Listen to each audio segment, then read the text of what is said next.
Good morning. My name is Zach Gordon. I am a masculine-looking, blonde-headed person with a purple shirt and jeans. I use he, him pronouns, and I am excited to be the lay leader for worship this morning. This is a vibrant and busy time at First Unitarian Universalist Church of Austin. So before we formally begin our service, First I would like to give a few announcements, the first of which is that First UU will be celebrating Pi Day this coming Sunday, March 17th. I suppose that's in 2 Sundays, with a pie contest. Bake your favorite sweet, savory, or vegan pie for a chance to win. To enter, bring your pie on March 17th to House and Hall before the service and fill out a contestant card. After the service, we will announce the winners over in House and Hall. If you are interested in judging, contact Shannon at info.austinuu.org. And remember, you are always welcome to bring extra pie for sharing. Also, the Texas Unitarian Universalist Justice Ministry warmly invites you to its annual gathering on Saturday, March 23rd, in person or online. This year's event takes place in person at First Unitarian Church of Dallas or on Zoom for the virtual option. Childcare is provided in person. Just please make sure to register via txuujm.org. Registration is free, and this is a special chance to connect with justice-seeking UUs across the state. The topic for the speakers panel and community discussion is bodily autonomy, safety, and state control. For more information, go to txuujm.org. And finally, we would like to share with you this important message from the church's nominating team. Good morning. I'm Donna Carpenter. I've been a member of this church for 13 years, and I'm a second-year board member. And I'm here to share a bit about my journey in leadership in this church in the hopes that some of you might consider sharing your talents with us. I joined this church not only because of the principles of UUism, but also because I was inspired by Reverend Meg's presence. She exuded so much boldness, tempered with kindness. I wanted some of her audacity. I was shy at the beginning. I would never have started a conversation in House and Hall. Fortunately, I joined a chalice circle, and that did hit the spot for me. I went on to lead chalice circles for 5 years. As I got to know people, some friends encouraged me to run for the board. I agreed. I think I was secretly hoping that some of Meg's audacity would rub off on me. Unfortunately, fate had other plans. She retired just weeks before I took my place on the board. But there was no time to waste. The church was in crisis, and I had to jump in. We were just emerging from the pandemic. We had lost our beloved minister, we had financial challenges, we had lost a number of members, and we needed a new minister. Fortunately, we had Chris, our interims, and an experienced group of leaders on the board to help navigate these uncharted waters. We also had you, the members of the congregation. You helped us imagine a new future. You sat through countless focus groups, listening circles, etc., all of which led to changes to the way we've always done things. Together, we steadied the ship. We've now called Reverend Chris, and we're on our way to identifying a second minister. Our membership has grown steadily, and House and Hall is now filled with laughter and conversation. So many of you have stepped up to reinvigorate ministries and groups. While I continue to have great respect for Reverend Meg's leadership, I've learned that this church is about more than one person. We have the vision, the policies, and the people to keep this church on track. Your leadership and participation have made all the difference. If you have skills and talents you'd like to share, I hope it won't take you as long to step up as it did me. To find out more about serving on the board, contact the nominating committee. If you have other interests you'd like to share, check out the Transformation Committee. I hope you enjoy your leadership journey as much as I have mine. Thank you.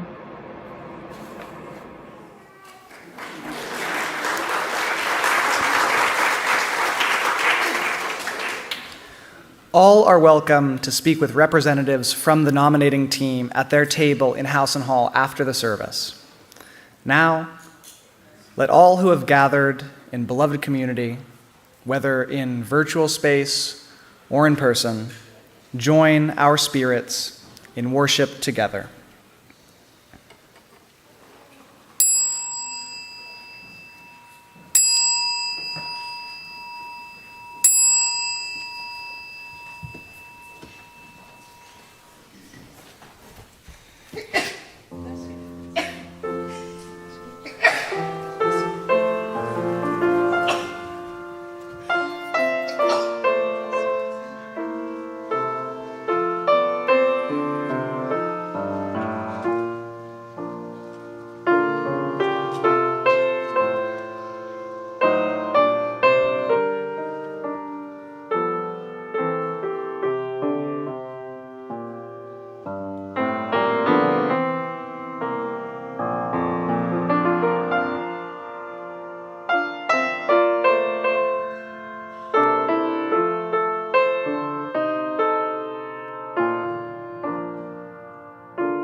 Good morning.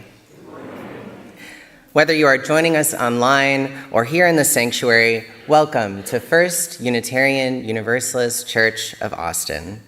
We are a spiritual community dedicated to a free and responsible search for truth, meaning, and beauty. My name is Biss Thornton, and I use he and she pronouns. I am an androgynous white person with short blonde hair and large black and white glasses, and I am wearing all black. and I am also a member of this church. It is a joy and a pleasure to be here, and I am glad we could all be here together. And to all those who are new to our church, I extend a special welcome. I'm so excited to be in this religious home with you, whether for a day, a month, a year, or more. If you are joining us remotely, and if you can, please say hello in the comments and let us know from where you are viewing the service. And if you're joining us from across time and watching a recording of this service, please feel free to leave a comment too. Either way, you can always email the church and say hi. If you are here in the building, please join us for the social hour after worship in Hausen Hall, which is through those doors and through another double doors and over there. You will recognize it because there will be a bunch of people inside of it. However you are joining the service today, we invite you to fill out the online visitor form at austinuu.org. Simply click on Worship, which will then show you a link to the form. We would love to get to know you better. As we work to create beloved community, we welcome all who would join us in building a better world with more love, more justice, and more peace. We welcome all who would join us in growing in mind, heart, and spirit. We welcome all who would join us in tearing down systems of oppression of all kinds. We welcome all who would join their purposes to ours in a loving spirit of right relationship. Please know that all you bring with you today is welcome. Your joy is welcome here. Your sorrow is welcome here. Your noise and your silence are welcome here. Your movement and your stillness are welcome here. Your belief and your doubt and your disbelief are welcome here. It's so good to see you. We come from a long tradition of seeing a spark of the divine in every person. And it's in this tradition, this living tradition, that I invite you to greet the holy among us, either in the comments or by turning to those around you. Let us greet the holy that lives in each of us this morning.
What fellowship! Let us share in the words by which Bis will light our chalice this morning. This is the flame we hold in our hearts as we strive for justice for everyone. This is the light we shine upon systems of oppression until they are no more. This is the warmth we share with one another as our struggle becomes our salvation.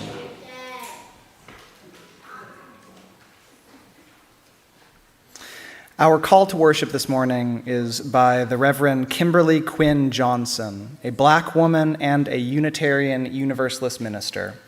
It is titled, "The Promise and the Practice, Benediction Number 2. Hush. Somebody's calling your name. Can you hear it? Calling you to a past not quite forgotten, calling us to a future not fully imagined. Hush, hush. Somebody's calling our name. What shall we do?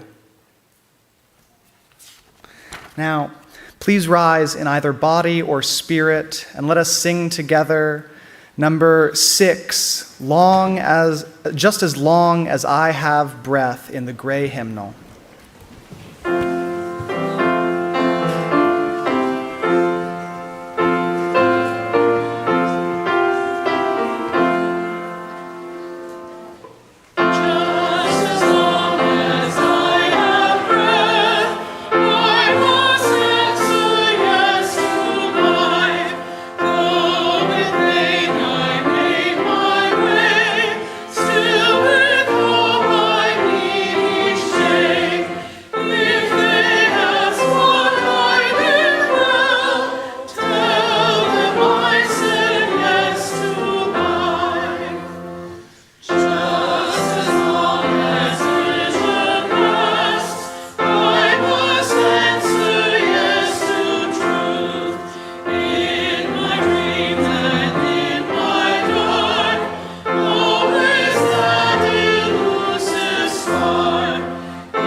One of the things that binds First UU together as a religious community is that the congregation has a common purpose.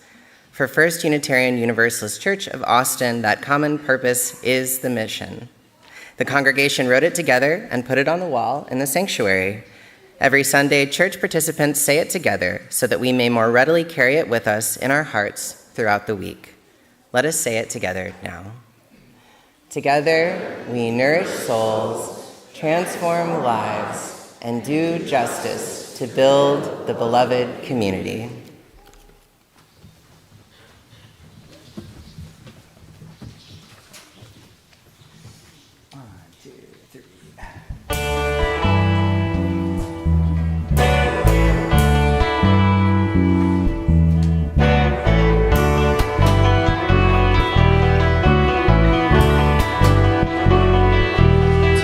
Everything turn, turn, turn. There is a season, turn, turn, turn. And a time to every purpose under heaven. A time to be born, a time to die, a time to plan, a time to reap, a time to kill, a time to heal, a time to laugh, a time to weep. To everything turn, turn, turn. There is a season, turn, turn, turn. And a time to every purpose under heaven. A time to build up, a time to break down, a time to dance, a time to mourn, a time to cast away stones, a time to gather stones together. To everything turn, turn, turn. There is a season, turn, turn, turn. And a time to every purpose under heaven. A time of love, a time of hate, a time of war, a time of peace, a time you may embrace, a time to refrain from embracing.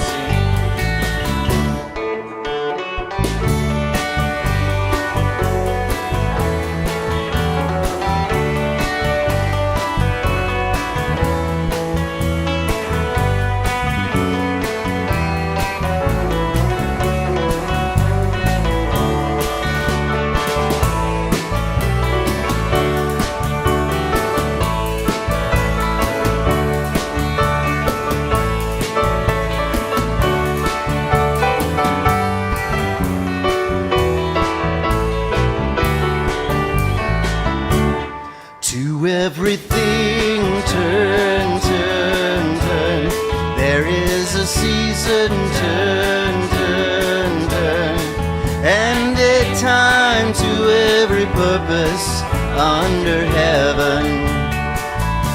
A time to gain, a time to lose, a time to rent, a time to sow, a time for love, a time for hate, a time of peace. I swear it's not too late.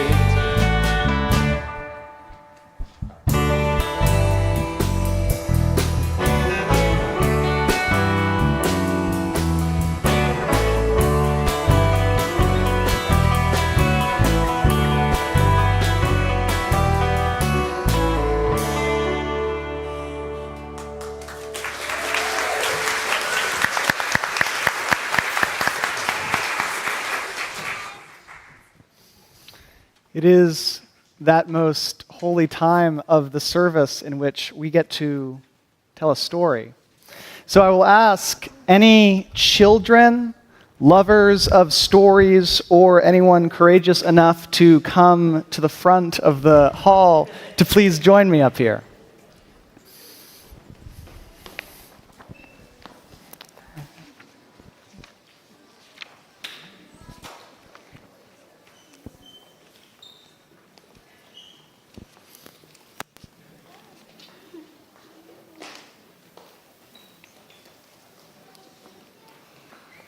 Have any of you seen this story before? No. Not yet? Well, that's exciting. This story is called Out of Nowhere. It's on paper because that is the way that we roll today.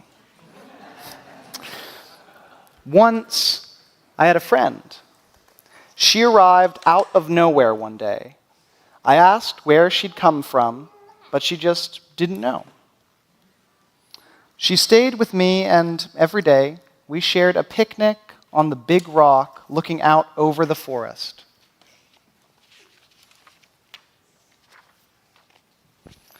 Then, at the end of each day, we would watch the moon come up together.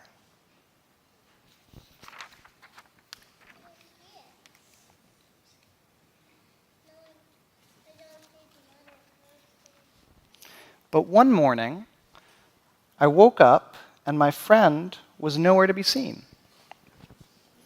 I looked everywhere. Do you all see her down there? She's under the rock. She's the cocoon. But look, the beetle can't see over the ledge. The beetle sees something. At last, there was my friend, lost deep in the forest. Is that her? No. But the Now, I know I look very strong with my tough shell and spiky horns. The truth is, sometimes I don't feel very strong at all. But if I wanted to find my friend, I'd just have to pretend. I packed a very big picnic and set off.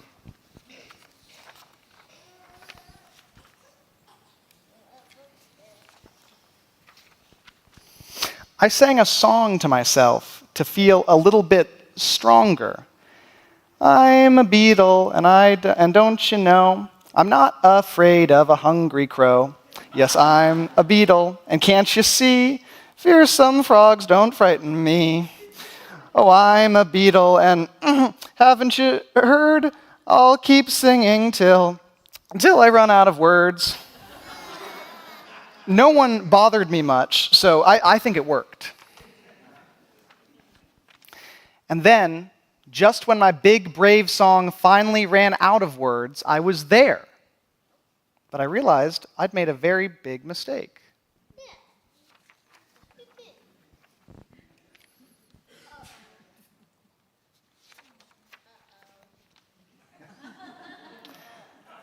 I had no idea where my friend was.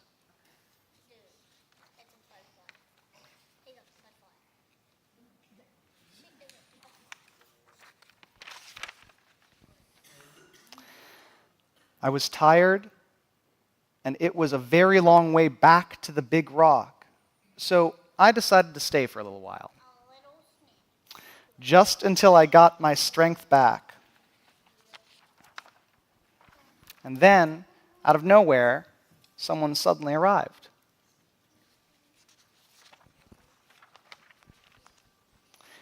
I felt as if I'd seen her before, but at first I couldn't quite put my finger on where. Do we know who she is? She's the caterpillar. Then I looked more closely, and I just knew. It was my friend. She had changed a little bit, but it was my friend all the same. We shared my picnic, just like before. We did the same the day after, and the day after that, and today too. It's just like before on the big rock. Then, at the end of each day, we take off to watch the moon come up together. And my friend is with me again, out of nowhere.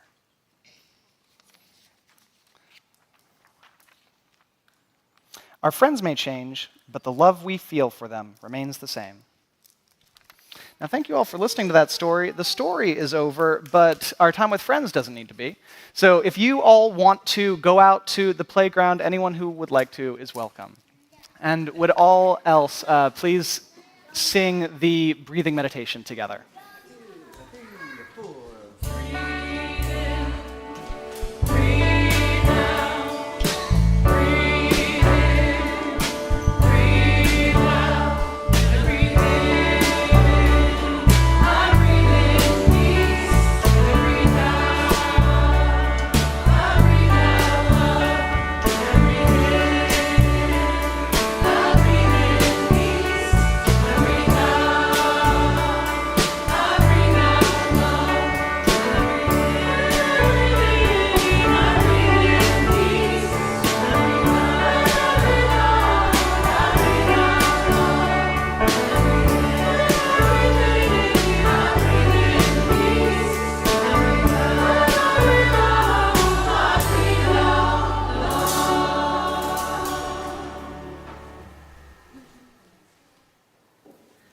And this is the time of the service when we commit to the mission and ministries of this church by making an offering. We give out of our own so that together we may build a better world. If you are new or visiting us today, please allow the plate to pass you by. You are our guests. You can give in a few different ways. By going to austinuu.org and clicking on the link on the top right side of the page, or by texting your contribution to 84321, or by placing an offering in the basket the ushers are about to pass. Here in the sanctuary, the ushers will now collect our offering. 1, 2, 3. Oh, how is it that I could come out to here and be still floating and never hit bottom and keep falling through, just relaxed and I'm paying attention. All my two-dimensional boundaries are gone. I had lost them badly. I saw the world crumble and thought I was dead, but I found my senses still working.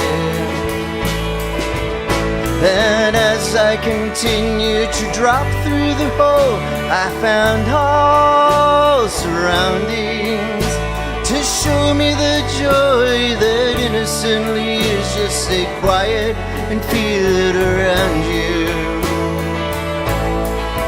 Then I opened my heart to the whole universe, and I found it was loving. And I saw the great blunder my teachers had made, scientific delirium madness.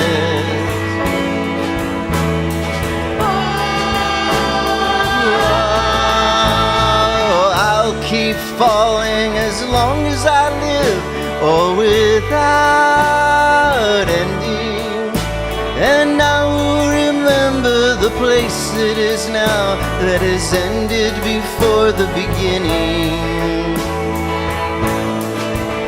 Oh, how is it that I could come out to here and be still still floating, and never at bottom and keep falling through, just relaxed and paying attention.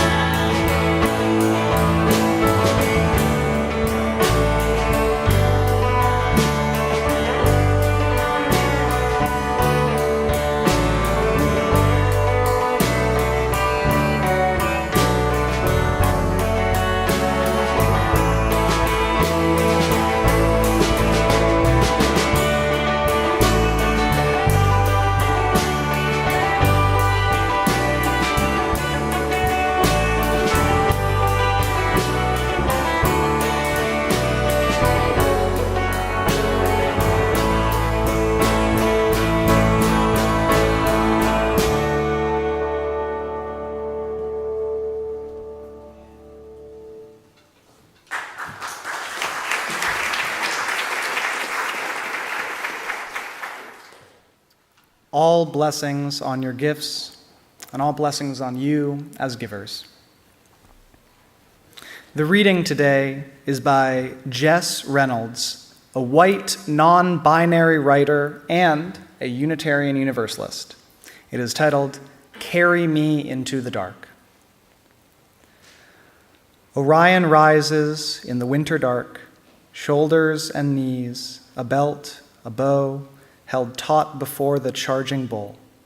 My father calls each star by its name, draws lines from hunter to quarry to the 7 sisters huddled together in the night.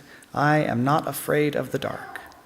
I do not need an arrow knocked on the archer's bow to call myself safe here by eyes untouched by the glare of passing headlights. God must watch her universe like this, standing on a driveway, wrapped in a soft quilt, old hands in her pockets, feet tingling with cold, and wonder at the stars and the stories and all else the dark holds.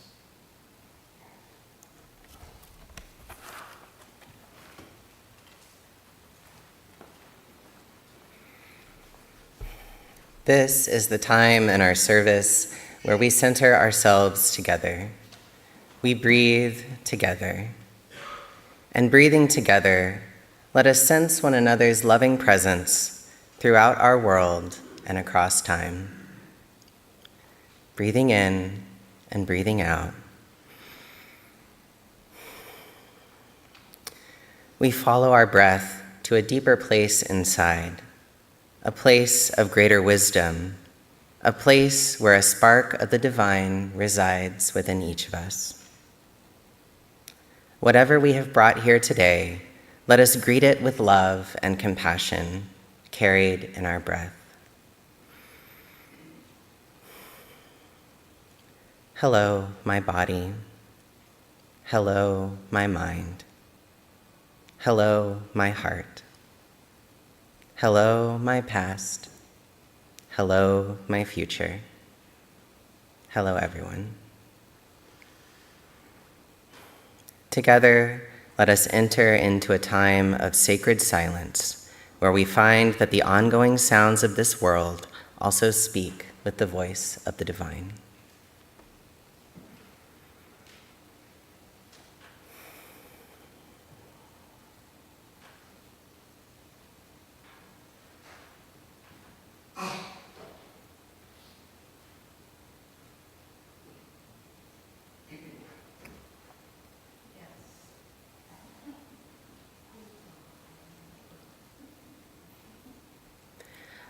I invite you now to light a candle if you are so moved.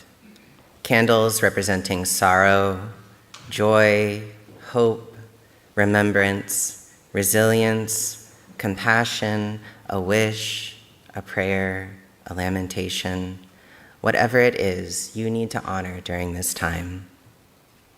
And as we light candles, I invite you to keep in your mind and heart members of our community who are ill or in sorrow, and those who are celebrating joys. Let us hold the silence together throughout this meditative time.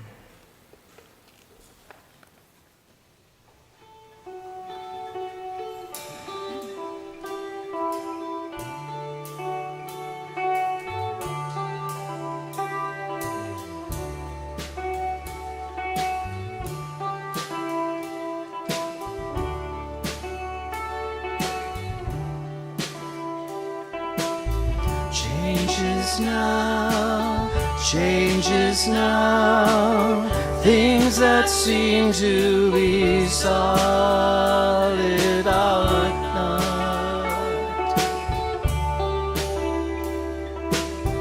All is now, all is now, the time that we have to live.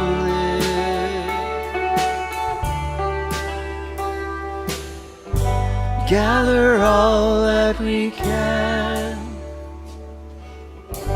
keep in harmony with love's sweet land.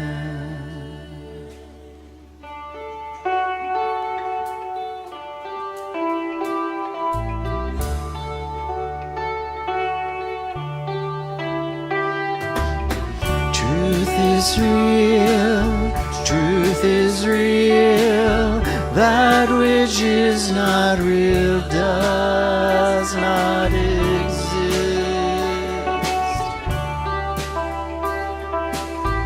In and out, round about, dance to the day when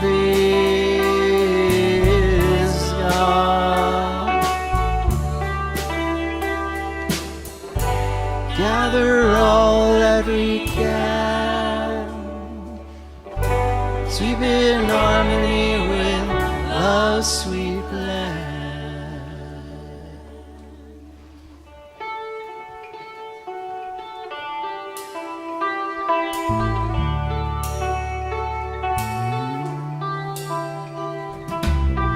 Changes now, changes now, things that seem to be solid are not.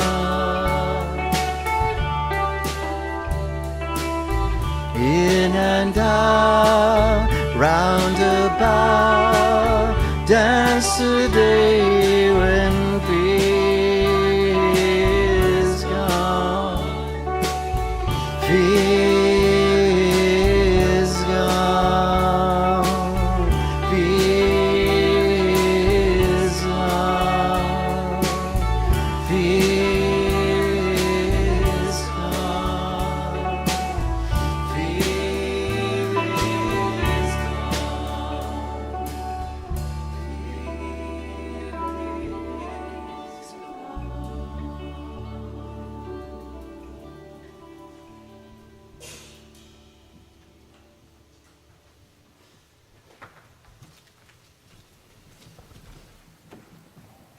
And now we light one last candle for all those for whom there is no one to light a candle.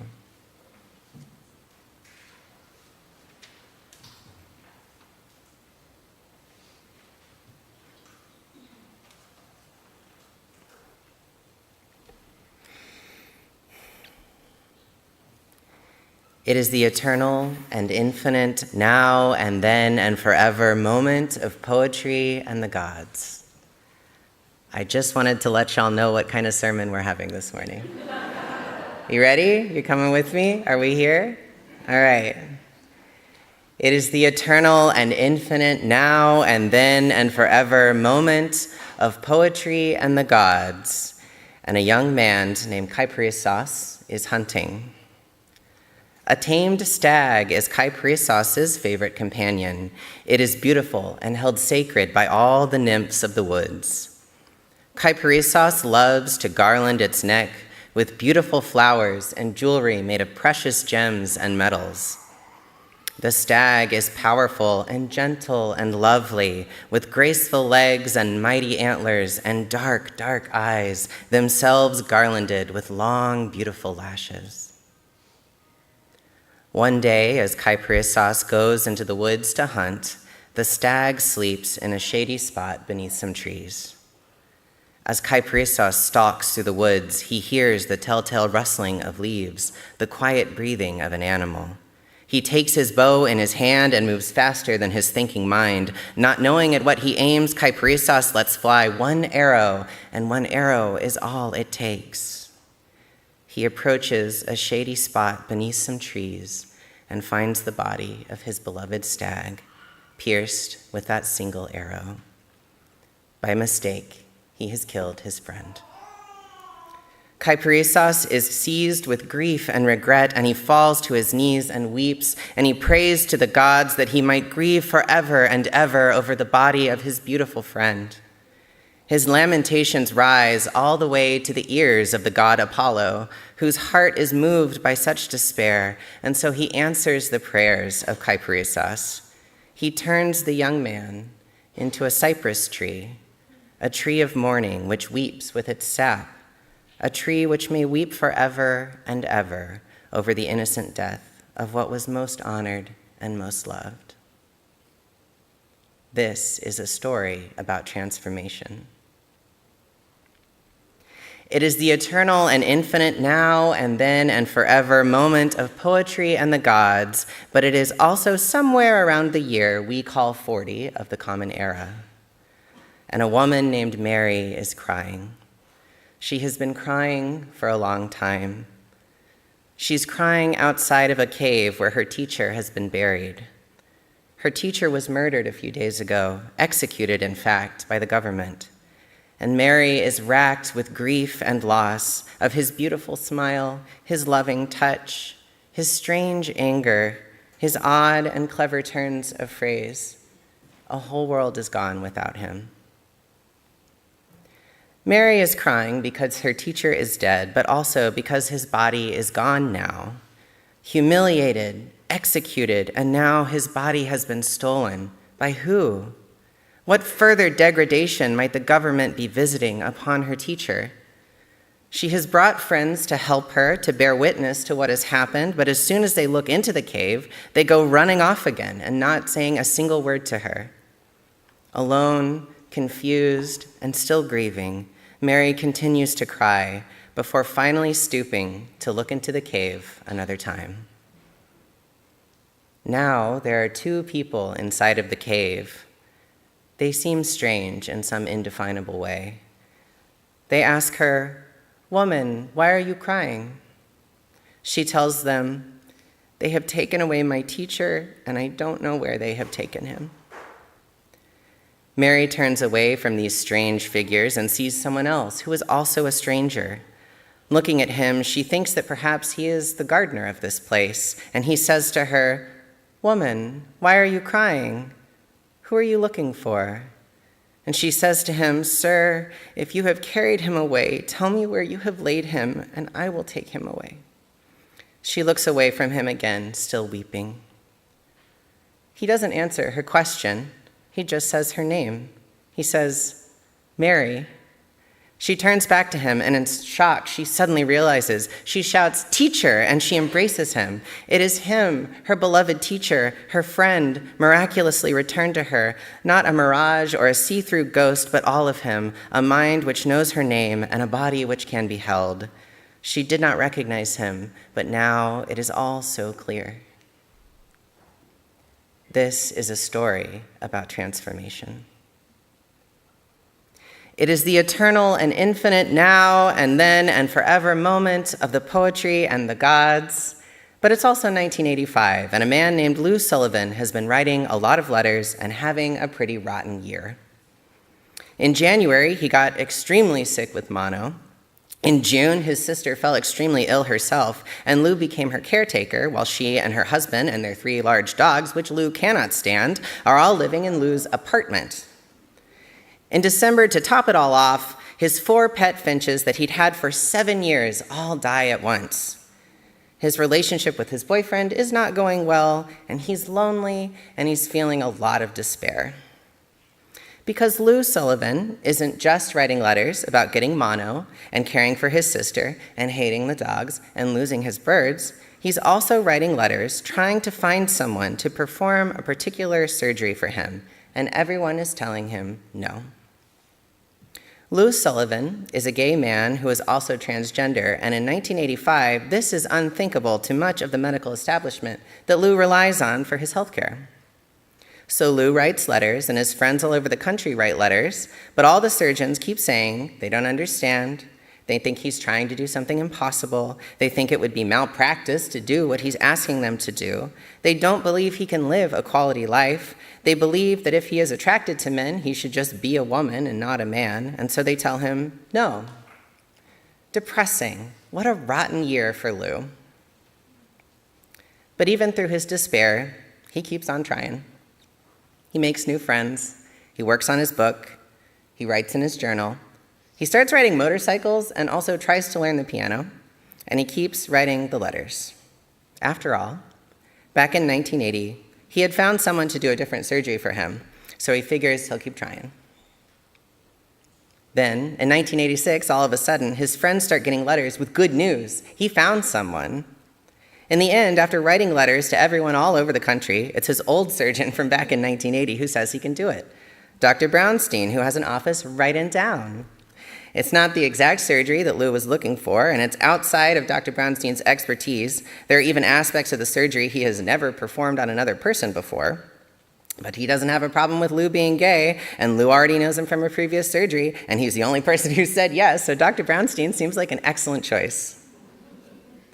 And Lou is elated. In 1986, before he even gets the surgery, he writes a letter to his friend that says this: "It is amazing how alive I feel knowing this surgery can happen soon." This is a story about transformation. If you were anyone in any of these stories, who would you want to be? Who do you think you are? Who reminds you of yourself? Who reminds you of someone else? Who feels familiar and who feels distant? Does anything in these stories make you feel good or make you feel bad? Here's where I'm at with these questions. The story of Kyprios makes me wonder some things about life and about myself. I have never shot my best friend with an arrow, but like all of us, I have harmed others. I have been unthinkingly cruel. I have said things that I regret. I have felt like Kyprios, weeping in the woods, praying to the gods that I might grieve forever. And I have felt like the stag too, a creature with a nervous mind who has become tame, but in a moment of danger, I wonder if I have become too soft to survive. I wonder if I could have prevented this, if I could have rejected the friendship of the human and the honor of the nymphs in order to remain safely within the woods. A death in the woods is still a death, though, and I suppose death awaits me no matter what path I go down. And so then I think about how the earth is full of the dead, and so no one mourns alone, and yet whenever someone near me dies, I am gripped by a sense of wrongness as the world continues to spin and business goes on as usual for almost everyone. We are interconnected throughout the great web of life, and there is no one who does not know loss, and the ground itself sprouts trees that weep, and yet loss is lonely. Questions continue to surround me. What do I do when I hurt someone besides wish I would be turned into a tree? How can I trust my own transformation into a trusting creature? How do I forgive? Can I see myself in the trees around me? How many cypress trees have I passed not knowing that Apollo had turned them into trees in their grief? Are they my family then when I grieve? Is my sense of aloneness also a part of the web of life that we share? And in the end, was Apollo's true gift that the cypress tree and the stag would be reunited in the soil of the earth? The story of Mary makes me see flashes of my own life. When I think of her voice crying, I think of Kyprios again. I think of the voices of mourners I have heard. I wonder if Mary wept continuously, or if she ever sat in stunned silence sometimes. And when I read or hear or tell this story, which I love, I see my own religious life unfold before me. It is an eclectic scrapwork quilt, and these days I think it might never be finished. Perhaps it's not supposed to ever finish. I see the way the divine has followed me around, even in my greatest moments of despair. Like Apollo, it is moved by my tears and helps me transform. After a lifetime of encountering the divine in 1,000 different forms and under 1,000 different names, each one gently opening my heart like a door, or crashing through me like a wave of the ocean, or meeting me in the wilderness with its wild eyes, after a lifetime of experiences like these, I have begun to see this part of my life in Mary too. How many times in my life have I turned around with tears in my eyes and met some stranger and asked him for help, only to discover that once again the divine has appeared in my life in some new form, now familiar and yet also changed, marked by wounds or scars, in a form that could only exist now, right now, in this moment, interdependently created by all the other moments that have come before. It calls my name, and suddenly I recognize it. The story makes a tiny question bloom in my heart. It speaks so quietly, sometimes I can hardly hear it. It turns towards God like a sunflower and says, "Is change a part of you too? Do you change with me?" And of course, in this appearance of a friend who is both familiar and made new, I see a parade of smiling people I have met in my life. There's something I love to see, and I've been blessed to see it many times. It happens for many reasons, but I'm most familiar with it in one particular form. When someone I know comes out as trans and begins to make changes to their life, they bloom. They seem to unfold like a flower. And whenever I see people in this state, I always imagine the same flower. I don't know what that's about. I always see a peony, I think because they're so round and beautiful and they have these like infinite petals coming out of them. I talk with my hands too much. I need a mic for just my hands. So, we come to the story of Lou writing letters in 1985. I see a lot in Lou's life. I see the lessons my own trans life has taught me. I see the way that transformation has a paradoxical nature. It comes for us no matter what, and it is something we must take an active part in. I see the ways in which our bodies are always changing, aging, healing, hurting, eating, transmuting, birthing, growing, shrinking, becoming sick, becoming strong, dying. And I see the ways in which we take action to change our lives too, by forming networks of care, by believing that we are not alone, by writing letters, by seeking out the life paths we desire and are drawn towards, by following the honesty that lives deep within our hearts. I admire the honesty of Lou's life. I admire the ways in which he was unapologetically himself, even when it cost him dearly. Sometimes my own honesty has cost me too. But I am comforted to think that Lou sits beside me in those moments of suffering and that he understands what I have lost and what I have gained. Maybe I can admire myself too, if I can admire Lou. But the story of Lou's life says something else to me, which begins somewhere a little more personal even than that. The reason I mention Lou's surgeon by name is that he was also mine. Back in 2010, I went to Dr. Brownstein too. Lou Sullivan was born in 1951, and he died in 1991 at the age of 39 of AIDS-related complications. That's just 5 years after the surgery and the story I told you, although that's 4 years longer than the doctors told him he would live. And when he died, I was only 2 years old.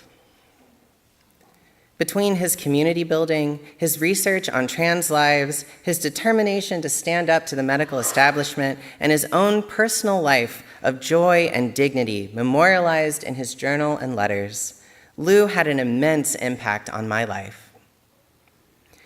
But I never got to meet him. We were alive together on this planet for a brief window of time, and then he died. But we have this connection. When I realized Lou and I had gone under with the same surgeon, I nearly cried. Those hands, which had so improved my own life and given me freedom and comfort, those hands which had touched me beneath even my own skin, in places that even the light doesn't touch, those hands which had guided me into the dark and kept me safe and guided me back up again, Those hands had touched Lou too, and done the same for him. So I think of Lou as a special kind of brother. I still wish I could have met him. I wish he had lived to see more of the world that he helped make. But I'm glad he's my brother in this way. We speak often of the interconnected web of existence. It is a part of the living language of our faith. And when I think of this connection with Lou that I have, my awareness of this web flares to life. This is the web, Lou and his network of friends, Lou and his book, Lou and his journal and his sister and his birds, Lou and his surgeon who tried a new thing he had never done before to bring care to this man who was too honest to get care from anyone else. And Lou and I will never touch earthly hands across the abyss of death, but Apollo or someone else was moved by the sound of my cries or his cries or our cries. And now the same surgeon has transformed us both in places where light has never touched before, and the web has knit together a little thread, just for us. I think Lou would have liked to meet me just as much as I would have liked to meet him. I think he would be happy that we could know each other like this. And this is the greatest lesson about transformation that being trans has ever taught me. I have learned techniques for accepting change into my life. I have learned ways to navigate it and plan for it and coax it out of hiding. I have lots of advice and tips and tricks, but most importantly, I have learned that when you follow the guiding spark inside towards the transformation your spirit calls you to, on the other side of that transformation is love and beauty. You will make families you never knew you could. You will find the interconnected web of life knitting together in strange and beautiful new patterns. You will find recreation, rebirth, reconciliation. You will find joy you never could have known. I know this is true. No transformation is completely safe, and no transformation is completely perfect, and it doesn't matter. You are called anyway. I want to tell you one more story. I work with an organization called Gender Unbound. We put together art events by and for trans and intersex people in the Central Texas area. We've done big multi-day art festivals and smaller art markets and all kinds of things like that. And one thing we've done a few times is put on an event for Trans Day of Visibility, which is on March 31st. And so I'm interrupting my own sermon with a little plug. This month, on March 31st, Gender Unbound will be having a Trans Day of Visibility community picnic and art market, and you are all invited. If you want more information, my friend Maura will be in Housen Hall. I'm going to make you wave, Maura. This is Maura. Hi, Maura. And they can tell you all about this event. It's going to be lots of fun. Okay, here comes the story. It is the eternal and infinite now and then and forever moment of poetry and the gods, and it is also March of 2019. Gender Unbound is putting together an event on Trans Day of Visibility, and I am running in circles around the venue. Crepe paper streamers in the colors of the trans flag are hanging from the ceiling. They took forever to put up. Performers are dancing and reciting poetry on stage. Bartenders are serving sparkling water and juice, and I think cocktails. Local organizations are handing out flyers about the resources they can provide. The venue itself is providing free on-site HIV testing. Attendees are checking out the table of raffle prizes, which has original art and gift cards to local businesses and a bunch of other stuff that people just donated to us. There's a wall of sticky notes, also in the colors of the trans flag, where people are writing affirmations they want to pass on to other trans people. And there are also huge rectangles of butcher paper covering the walls where people can write or draw whatever they want. The day draws to a close. I'm exhausted, but full of life. I've seen 100 friends, and I've made 100 more. Many attendees stay to help us. And together we put away tables and chairs, we disassemble the raffle area, we cart away the leftover drinks, and we take down the streamers and the sticky notes and some signs we put up, and also those huge pieces of butcher paper. We stand in front of them before taking them down, just to take in the loveliness. There are enormous drawings of smiling faces, stars, hearts, dragons, spirits, cats, dogs, hands, eyes, and 1,000 other things. There are phrases written in huge, colorful letters, things like, "Trans is beautiful," and "You are enough," and "Trans existence is resistance," and "Free to be me," and "Proud to be trans," and "I exist and thrive." Love washes over me as it has been doing all day. I love everything I see before me. I am full of tenderness and affection for every line and every letter. But I have not seen everything there is to see. There is, in fact, a tiny piece of text written in simple black marker at the very, very top of one of the sheets of paper, and it's so small and so far away that you might miss it or mistake it for something else.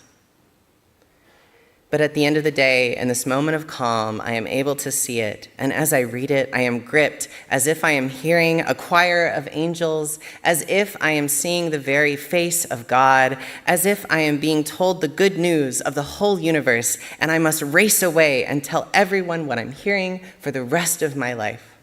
And here's what it says. I'm happy now. Amen. Blessed be. Thank you. And now, let us rise as we are willing or able, and sing together hymn number 391 in the gray hymnal, Voice Still and Small.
We will share these words together as Bis extinguishes our chalice.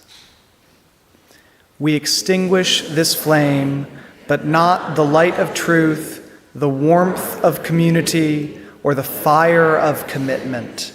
These we hold in our hearts until we are together again.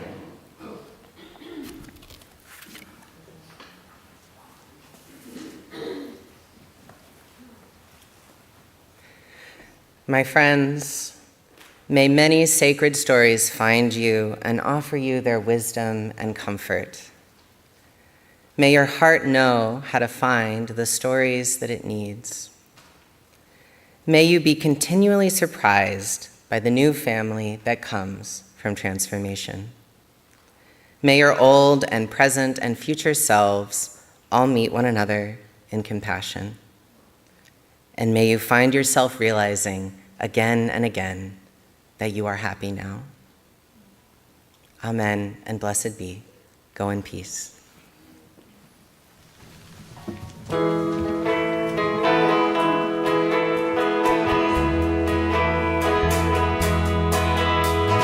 Crimson flames start through my ears, blowing high and mighty drafts. Countless fire on flaming roads, using ideas as my maps. We'll meet on edges soon, said I, proud knee thee to brow.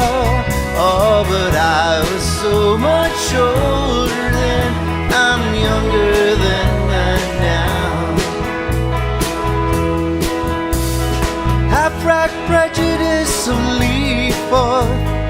doubt, all hate I scream. Lies that life is black and white, spoke from my skull I dream. Romantic flanks of musketeers, foundation deep somehow. Oh, but I was so much older then, I'm younger than that now.